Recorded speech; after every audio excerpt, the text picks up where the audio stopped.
Bienvenue à vous, mes amis, sur la chaîne Fatmir Football, la chaîne dédiée au foot féminin. On va parler précisément du match entre l'OL et le FC Nantes pour cette 11e journée de Première Ligue Arkema. Donc le dernier match de la phase allée concernant donc le championnat de France. Donc l'OL qui recevait au Groupama Training OL Center, vous le mettez dans l'ordre que vous voulez, c'est vrai que c'est pas facile à dire, donc au Groupama OL Training Center, cette équipe du FC Nantes qui est huitième, le OL est toujours premier du classement. Donc voilà, on va regarder comme d'habitude donc les schémas tactiques dans un premier temps.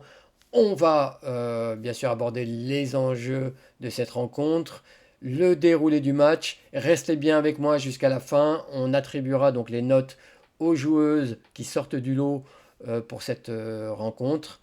Et puis je ferai quand même un petit point, euh, peut-être pas un bilan, je vais réserver mon bilan concernant l'OL après le match contre Wolfsburg, mais un petit point sur la rencontre, les perspectives quand même pour cette deuxième partie de saison. A tout de suite.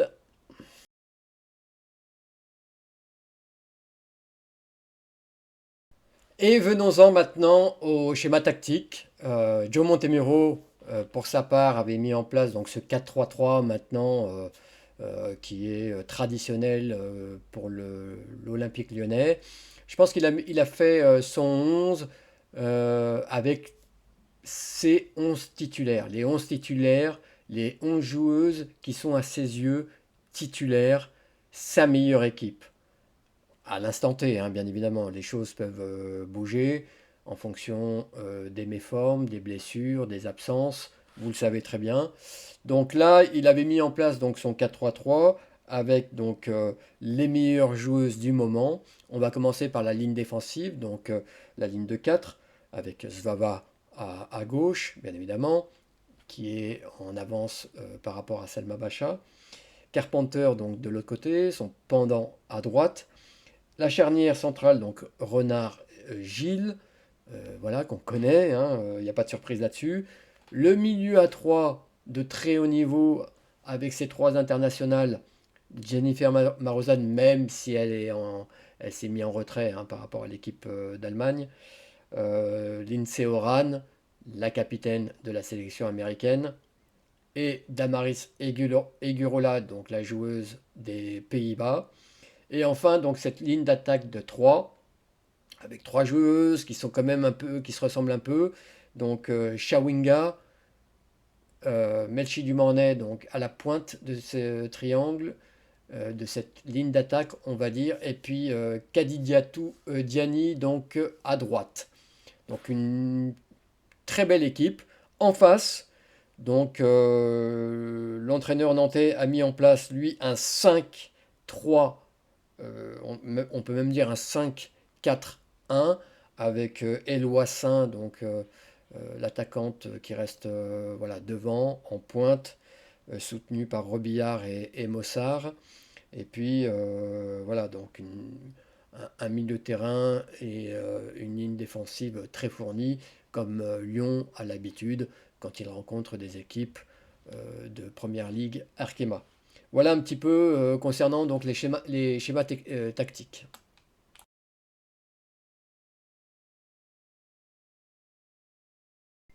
Alors, quels sont les enjeux concernant cette rencontre pour l'OL et pour le FC Nantes? Bon, l'OL, bien évidemment, veut garder sa première place, passer la trêve au chaud concernant donc ce classement, en ayant gratté la pole position pour ce classement, étant entendu que le PSG avait gagné son match un peu plus tôt contre Saint-Étienne et que au moment du coup d'envoi, le PSG et l'OL étaient à égalité de points. Voilà. Même si on sait qu'avec les playoffs en bout de course, ces enjeux sont moindres, on va dire, que ce que ça aurait été si il n'y avait pas eu de playoffs donc à la fin du championnat. Peu importe, l'OL a un standing à faire respecter. Voilà, passer les fêtes au chaud à la première place, c'est bien évidemment un objectif clair, net et précis. Mais je dirais quand même qu'au-delà de ça, au-delà de la place honorifique d'être premier du classement, ce qui est important pour l'OL, c'est de travailler son fond de jeu. Euh, Encore et encore. Pour Gio Montemuro, je pense qu'il a mis l'accent sur ça, sur les automatismes, les circuits de passe, la possession de balle, le contrôle du match. Tout ça doit faire maintenant partie du jeu proposé par l'OL. En prévision, bien évidemment, de ce qui va se passer dans les semaines, donc après la reprise, hein, donc à partir de janvier, février, ça va arriver très vite, et notamment pour le printemps après européen, où là, il va y avoir les matchs des quarts de finale. On sait que l'OL est qualifié pour les quarts de finale. Donc ça va être très important pour l'OL de travailler tout ça en prévision des gros matchs qui vont arriver. Concernant Nantes, bah, bien évidemment, les objectifs sont clairs, c'est le maintien pour ce club qui vient de Ligue 2. Le club est huitième actuellement, donc ils ont quand même fait le trou par rapport au neuvième qui est Reims, qui est à 7 points derrière. Donc au moins avoir un matelas de points d'avance pour être tranquille, pour faire une deuxième saison un peu plus libérée, bien évidemment, proposer un peu plus de jeu. Voilà, cette huitième place actuelle ne garantit pas un maintien en fin de saison. On sait qu'en Première Ligue Arkema, quand même, les équipes, en dehors des trois gros, donc avec le PSG, et puis le PFC, et puis l'OL, en dehors de ces clubs-là. Donc après, ça s'équivaut un petit peu. Il y a peut-être Montpellier et Fleury qui sont légèrement au-dessus, mais sinon, après, ça s'équivaut. Donc c'est pas dit que Nantes ne bataille pas dur pour son maintien. Voilà ce qu'on pouvait dire sur les enjeux.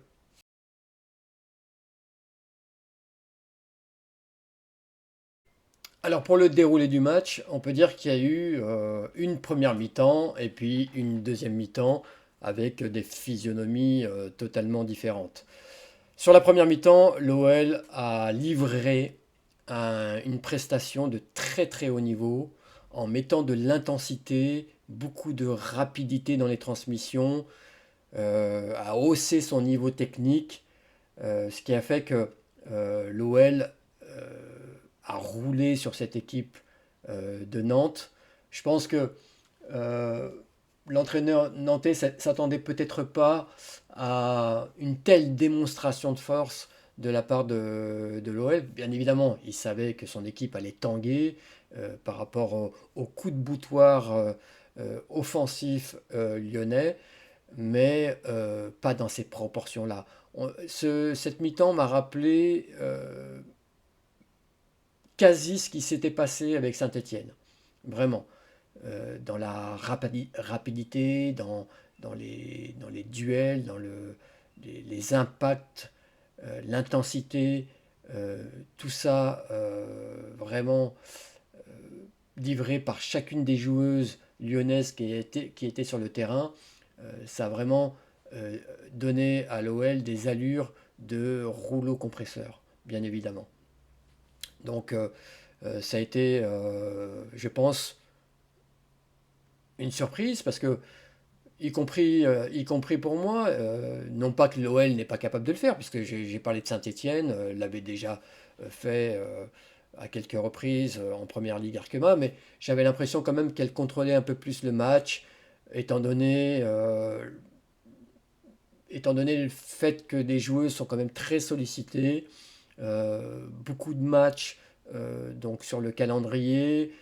On ajoute à ça donc des matchs en plus internationaux pour les joueuses internationales, donc ça fait quand même beaucoup. Et on arrive au bout de cette phase aller où il y a pas mal d'équipes européennes qui finissent un petit peu sur les rotules, qui ont du mal à faire une rotation. Joe Montemuro l'a très bien souligné, il est obligé de faire tourner son équipe, de faire un turnover du fait du calendrier démentiel que connaissent maintenant les joueurs et les joueuses. Effectivement. Donc je pense que l'entraîneur de Nantes a aussi été surpris parce que dans son esprit, c'est le dernier match pour Nantes et je pense que, et d'ailleurs il l'a confirmé, il a souhaité que ses joueuses se lâchent un peu plus face à l'OL, il n'y a rien à perdre, donnent le meilleur d'elles-mêmes, aillent chercher l'OL très haut et d'ailleurs elles l'ont fait par à coup, hein. Elles ont mis ce pressing, mais ce qui a quand même euh, offert d'énormes espaces dans le dos des défenseurs nantaises, où là, Melchi Dumornay, Kadi Diani et Chawinga se sont régalés, bien évidemment. Ça a donné donc un 4-0 à la mi-temps. Ça aurait d'ailleurs pu et dû être 5-0.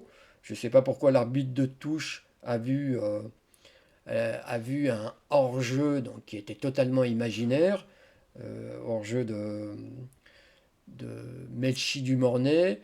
Donc l'arbitre lui a enlevé la possibilité de faire un triplé, ce qui l'aurait rapproché dangereusement donc, des toutes premières au niveau du classement des buteuses. Euh, donc ça c'est dommage. Et ça m'a donné l'idée de faire je vais faire une courte vidéo sur les hors-jeux.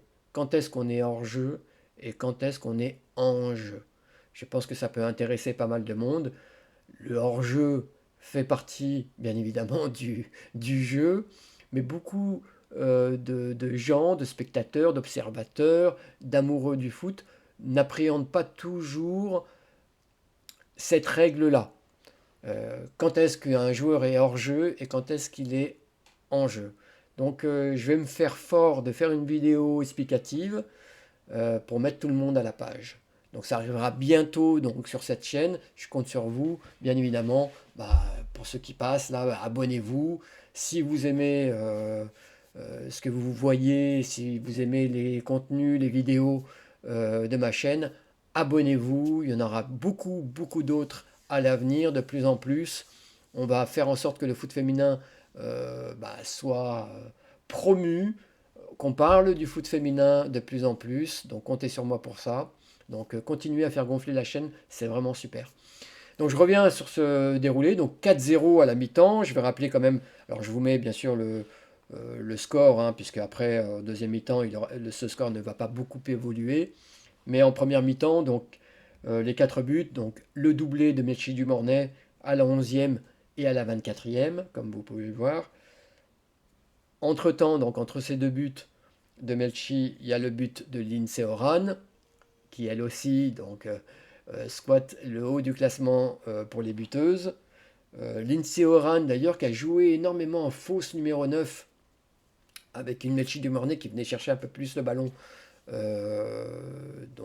au milieu de terrain, ce qui permettait donc à l'INSEE de plonger comme elle sait le faire donc, dans la surface de réparation adverse.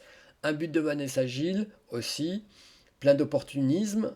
Et puis, pour la deuxième mi-temps qui était complètement différent, donc ça a permis à l'entraîneur nantais donc quand même de rectifier le tir, de changer son organisation, son système, de faire rentrer des joueuses un peu plus fraîches. Et là, par un jeu de vase communicant, on va dire, l'OL a perdu un petit peu en intensité. Et du fait qu'il y a eu beaucoup de joueuses qui sont rentrées aussi au cours de cette deuxième mi-temps, ça a distendu un petit peu ce bloc et ça a permis aux Nantaises, alors qui ont superbement bien joué, moi elles m'ont vraiment épaté, c'est le terme, elles m'ont épaté en deuxième mi-temps au niveau technique, parce que l'OL a quand même pressé, a fait un pressing, même s'il n'était pas aussi intense qu'en première mi-temps, effectivement, même s'il y avait moins d'impact qu'en première mi-temps, mais c'est aussi dû au fait que les Nantaises sont montées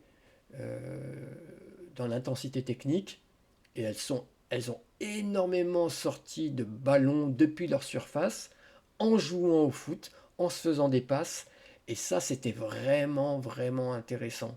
Je pense puisque je l'ai dit un peu plus tôt dans la vidéo, Nantes, je veux dire, le niveau de Nantes correspond aux deux tiers des équipes qu'il y a en première ligue Arkema.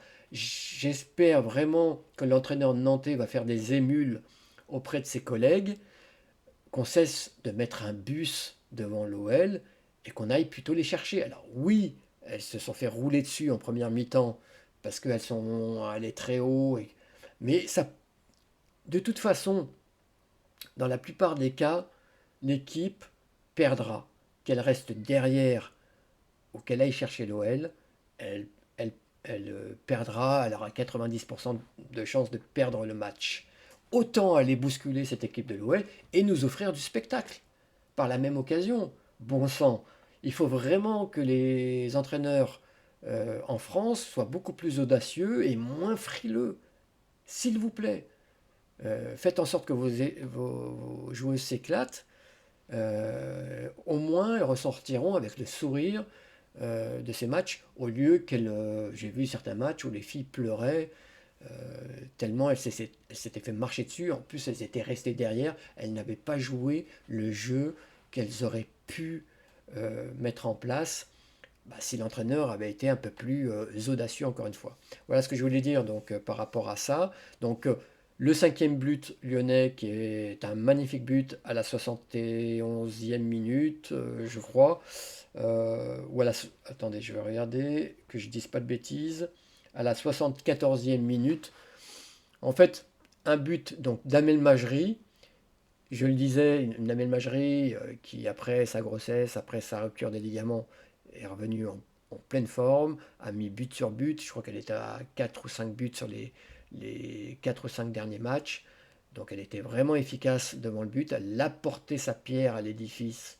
Et ça, c'était vraiment intéressant pour la deuxième partie de saison. Malheureusement, sur son but, bon, elle a eu le temps donc, de rentrer à la place de Tabitha Chawinga, de marquer son but. Mais sur son but, elle s'est blessée aux ischio-jambiers. Donc elle est restée à peu près 5-6 minutes sur le terrain, le temps de marquer son but. Et ensuite, elle a été remplacée, bien évidemment, par Daniel Van de Donk. Donc, pas plus de soucis que ça concernant Amel Majri. Elle va tranquillement se rétablir pendant la trêve et revenir en pleine forme début janvier. Ça, c'est sûr et certain.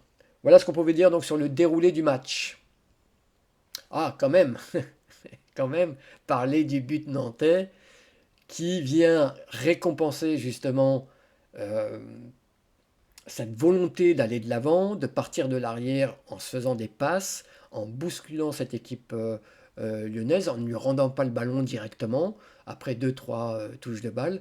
Bien au contraire, elles ont fait très très mal à l'OL en gardant ce ballon et en jouant proprement vers l'avant.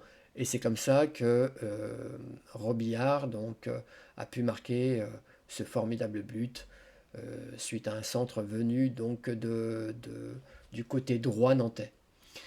Voilà, oui, du côté droit nantais. Voilà ce qu'on pouvait dire sur le déroulé du match.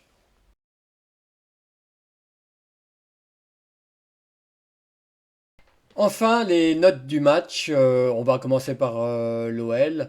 Je vais mettre la note de 9 sur 10. Je crois que c'est une de mes meilleures notes depuis que j'ai commencé à faire des vidéos sur cette chaîne. La note de 9 sur 10 pour Melchi Dumornay. Une joueuse ultra importante pour le collectif, pour l'effectif lyonnais. Une joueuse, de par ses statistiques,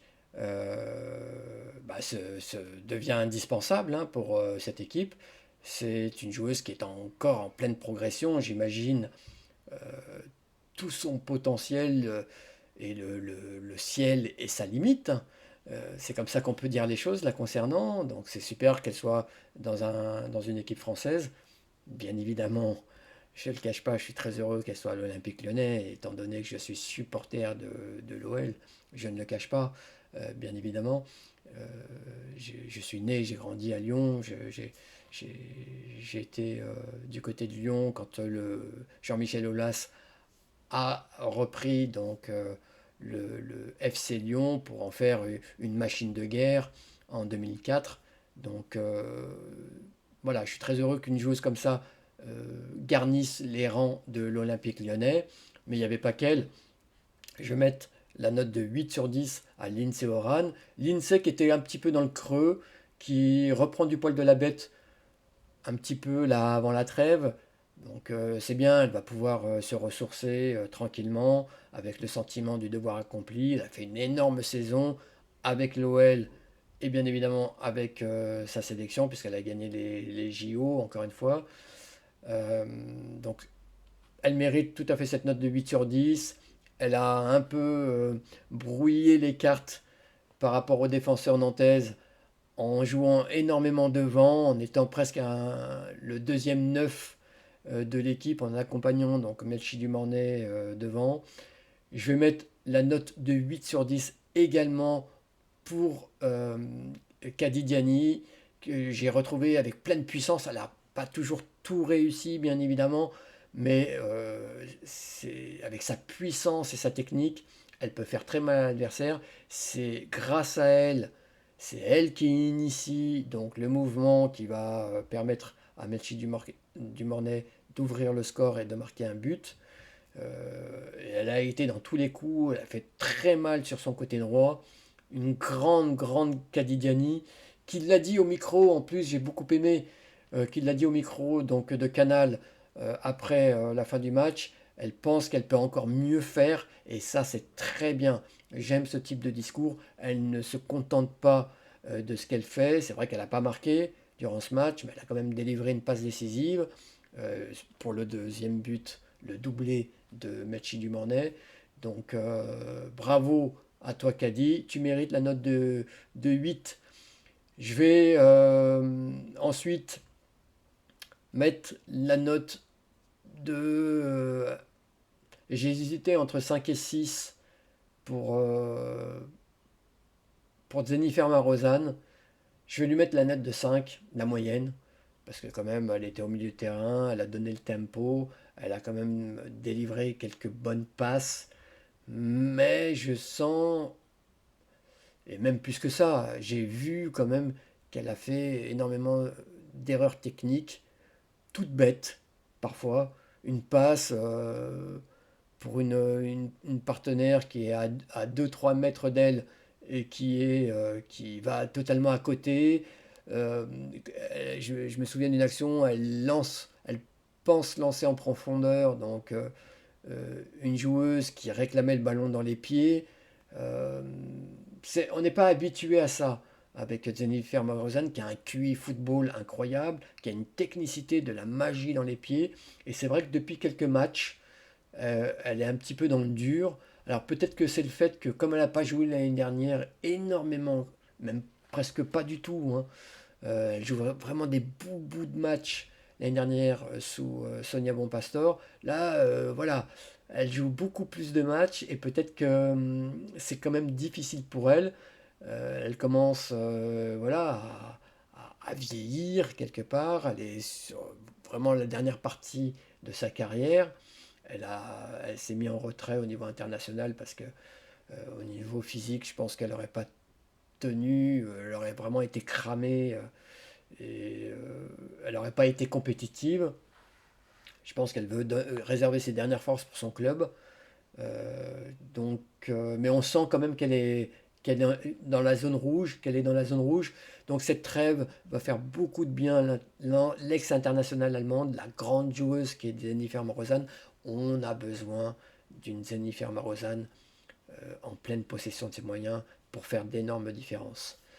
Et puis, je vais mettre aussi la note de 6 sur 10 à Sophie Sfava. Alors, elle est égale à elle-même, hein, elle fait beaucoup d'allers-retours, elle a un énorme abattage sur son côté gauche, elle a apporté quand même offensivement, bien évidemment, elle a aussi fait le boulot défensivement, mais j'ai trouvé que parfois elle était, euh, elle n'était pas dans le tempo, elle n'était pas à la hauteur de tout le reste de l'équipe en termes d'intensité, en termes de justesse technique.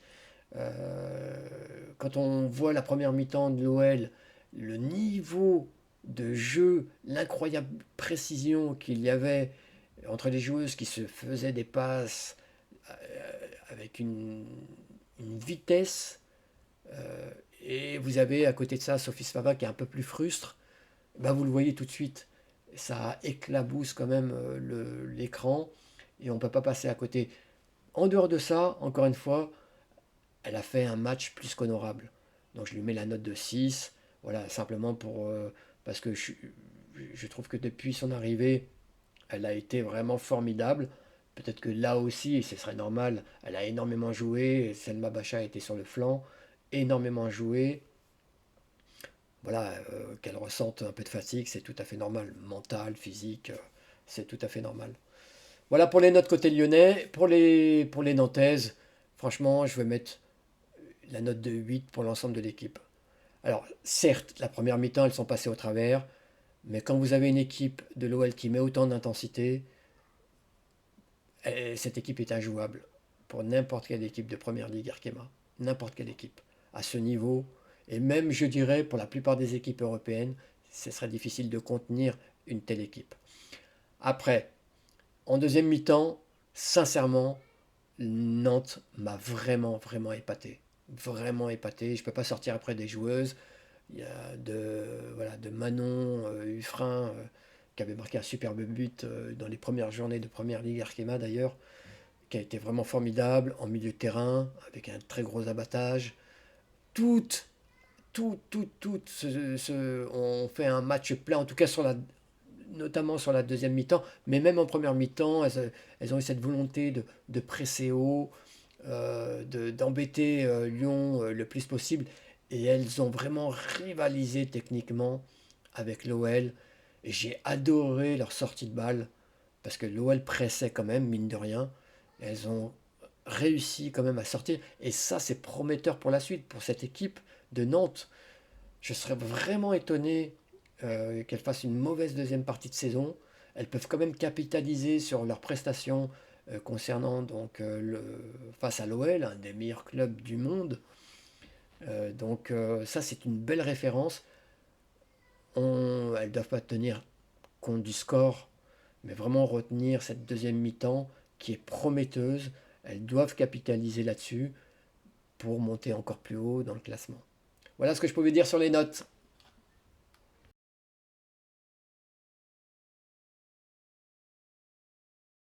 Alors, simplement pour finir, je ne vais pas faire un bilan, comme je l'ai dit, notamment concernant l'OL. Je réserve ça pour mon débrief du match contre Wolfsburg. Simplement dire que pour les faits du match, avec ce doublé, Melchi Dumanet donc, se rapproche dangereusement de la tête du classement des buteuses. Elle a marqué son neuvième et dixième but lors de cette rencontre. C'est formidable. Je pense qu'elle a vraiment la volonté de finir meilleure buteuse de ce classement donc à la fin de la saison. Elle aura fort à faire avec de la concurrence. Clara Matteo du PFC, Marie-Antoinette Catoto aussi qui a mis un doublé. Je ferai un débrief de ce match. Donc qui a mis un doublé contre Saint-Étienne. Et puis également Lindsay Oran, sa partenaire donc, de l'OL. Donc là, Lindsay Oran qui a marqué aussi un but, donc il marque son 11e but, qui est aussi, pourquoi pas, en passe de finir meilleure buteuse. Pour une milieu de terrain, c'est quand même énorme. Ce serait énorme qu'elle finisse meilleure buteuse. Je crois que c'est jamais arrivé qu'une milieu de terrain finisse meilleure buteuse donc, du championnat de France. Pourquoi pas? Voilà ce qu'on peut dire. Il n'y a pas eu de blessé en dehors d'Amel Majri avec cette blessure après son tir enlevé, un magnifique but. Je ne sais pas si je l'avais dit, mais un magnifique but. Et c'est vrai on a senti que le pied gauche tendait, on a senti en fait au moment du tir euh, que ça a dû craquer donc au niveau des ischio-jambiers, c'est ce qui s'est passé. Elle va se rétablir, se retaper durant la trêve et ne revenir en pleine forme, bien évidemment. Mais en dehors de ça, l'effectif n'a pas de blessés. Il il n'y aura personne à l'infirmerie, donc pendant la trêve, c'est très très bien. Il y a encore un match. On ne va pas porter la guigne à cette équipe de Lyon, mais voilà, en espérant que tout se passe bien contre Wolfsburg, l'OL devrait, en tout cas Joe Montemurro devrait passer les fêtes, l'esprit tranquille, avec la volonté vraiment de monter en puissance. Ça sera vraiment important. Monter en puissance dès la reprise pour nous faire une deuxième partie de saison du feu de Dieu. Cette équipe-là, vraiment, avec ce que j'ai vu en première mi-temps, est à craindre et peut nourrir de grandes ambitions. Alors, bien évidemment, en première ligue Arkema, comment pourrait-il en être autrement, mais également pour la Ligue des Champions, avec la possibilité d'aller glaner un neuvième titre européen. Aïe, aïe, aïe. Bon, je vais vous remercier les amis, j'ai été ravi encore une fois de vous livrer donc cette vidéo. Merci mille fois mes abonnés, merci à vous, ça me fait vraiment chaud au cœur. Je vous souhaite, je pense qu'il y aura quand même de vidéos, mais je vous le dis, donc de très bonnes fêtes de fin d'année. Et d'ici là, va voum!